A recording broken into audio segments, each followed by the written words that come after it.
peristiwa belajar mengajar yang di mana proses pengolahan bertolak dari contoh-contoh konkret kepada generalisasi atau prinsip umum, ini disebut dari khusus ke umum ya, yaitu induktif.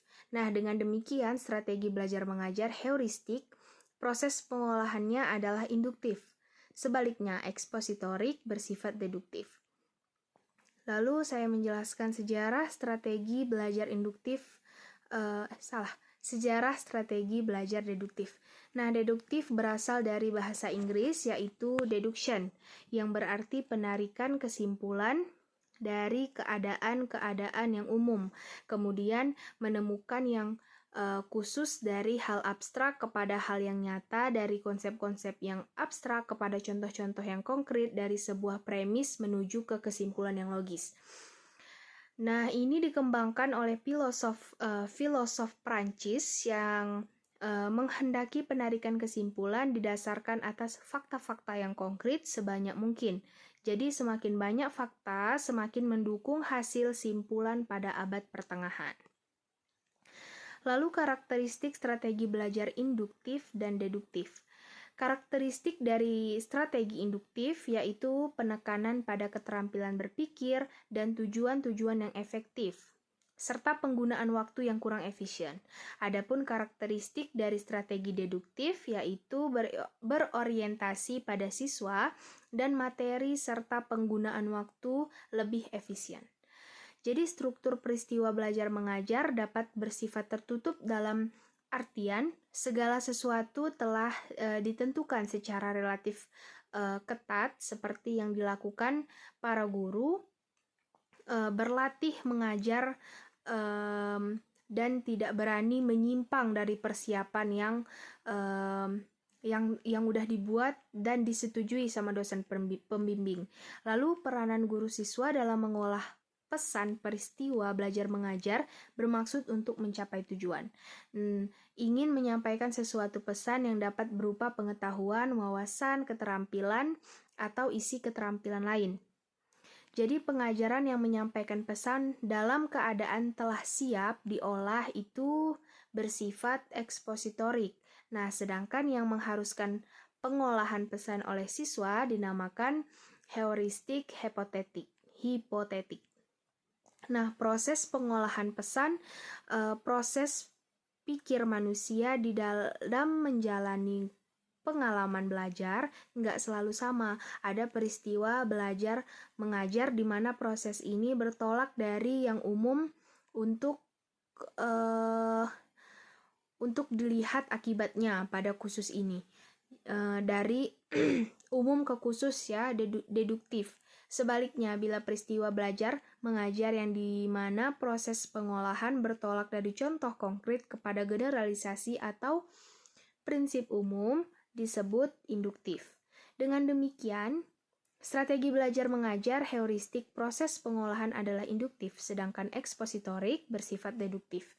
Jadi dasar pertimbangan pemilihan strategi yang dipilih oleh guru selain didasari pada berbagai pertimbangan sesuai dengan situasi, kondisi, dan lingkungan yang akan dihadapinya. Jadi pemilihan strategi pembelajaran umumnya yang pertama itu rumusan tujuan pembelajaran yang telah ditetapkan. Terus analisis kebutuhan dan karakteristik peserta didik yang dihasilkan. Lalu jenis materi pelajaran yang akan dikomunikasikan.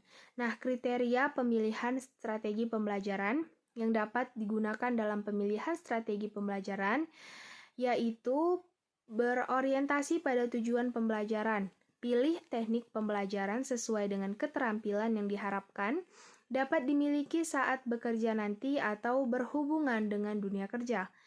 Gunakan media pembelajaran yang banyak, lalu itu membuat siswa terangsang pada indera peserta didik. Jadi rangsangan pada indera peserta didik dengan media pembelajaran yang unik itu akan menarik minat siswa untuk belajar. Lalu ada upaya pemecahan kasus pembelajaran dari strategi tersebut. Yang pertama ada pendekatan pengalaman, yaitu dengan memberi pengalaman keagamaan kepada peserta didik dalam rangka penanaman nilai keagamaan baik secara individu maupun kelompok. Lalu yang kedua ada pendekatan emosional, yaitu usaha untuk menggugah perasaan dan emosi peserta didik dalam meyakini permasalahan serta dapat merasakan mana yang baik dan mana yang buruk. Lalu ada pendekatan pembiasaan, yaitu suatu tingkah laku tertentu yang sifatnya otomatis, tanpa direncanakan terlebih dahulu dan berlaku begitu saja tanpa dipikirkan lagi gitu. Lalu ada kelebihan model pembelajaran. Tadi kelemahannya, ini kelebihannya.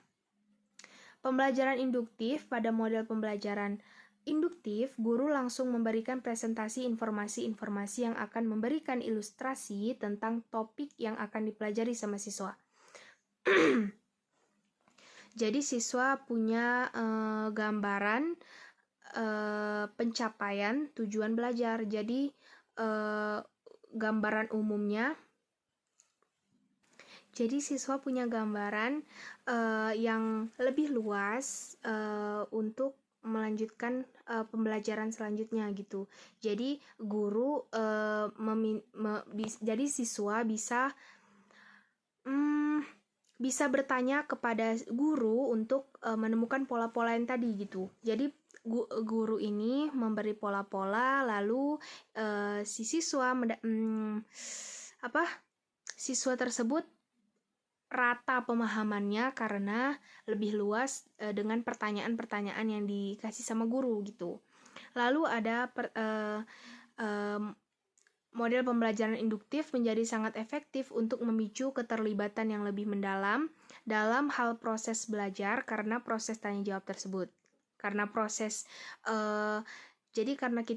karena guru udah mengasih pola-pola, jadi ada proses tanya jawab antara murid sama guru. Jadi proses belajar mengajarnya lebih mendalam gitu.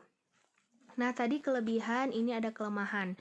Jadi, kelemahan model pembelajaran induktif membutuhkan guru yang terampil dalam bertanya, sehingga kesuksesan pembelajaran hampir sepenuhnya ditentukan sama kemampuan guru dalam memberikan ilustrasi-ilustrasi tingkat keefektifan model pembelajaran induktif. Jadinya sangat bergantung sama guru dalam bertanya, mengarahkan pembelajaran. Jadi semuanya harus guru. Jadi gimana guru harus menjadi pembimbing yang akan membuat siswa berpikir. Jadi model pembelajaran ini sangat bergantung pada lingkungan eksternal guru. Jadi guru harus bisa menciptakan kondisi dan situasi belajar yang kondusif supaya siswa merasa aman dan nggak malu, nggak takut mengeluarkan pendapat, percaya diri. Dan kalau misalkan siswanya nggak percaya diri, malu, dan takut mengeluarkan pendapat, maka tujuan pembelajarannya tidak tercapai secara sempurna. Lalu saat pembelajaran berlangsung dengan menggunakan model pembelajaran induktif, guru harus telah menyiapkan perangkat-perangkat yang akan membuat siswa beraktivitas dan mengobarkan semangat siswa. Jadi untuk melakukan observasi terhadap ilustrasi-ilustrasi tersebut. Nah, implementasi strategi induktif dan deduktif dalam pembelajaran. Jadi yang harus guru lakukan dan tempuh dalam proses model pembelajaran dengan pendekatan induktif, yaitu guru memiliki konsep prinsip aturan yang akan disajikan. Dengan pendekatan induktif, guru menyajikan contoh-contoh khusus, prinsip, dan aturan yang memungkinkan siswa memperkirakan sifat umum yang terkadang dalam contoh. Lalu guru menyajikan bukti yang berupa contoh tambahan untuk menunjang atau mengangkat perkiraan contoh yang guru barusan kasih. Lalu memberi penegasan dan kemudian ditindaklanjuti. Lalu saya kasih kesimpulan, strategi induktif merupakan strategi pembelajaran dari yang khusus ke umum, sedangkan strategi deduktif adalah strategi berpikir yang menerapkan hal-hal yang umum terlebih dahulu untuk seterusnya dihubungkan ke dalam bagian-bagian yang khusus. Mungkin hanya ini yang dapat saya sampaikan, kurang dan lebihnya saya mohon maaf.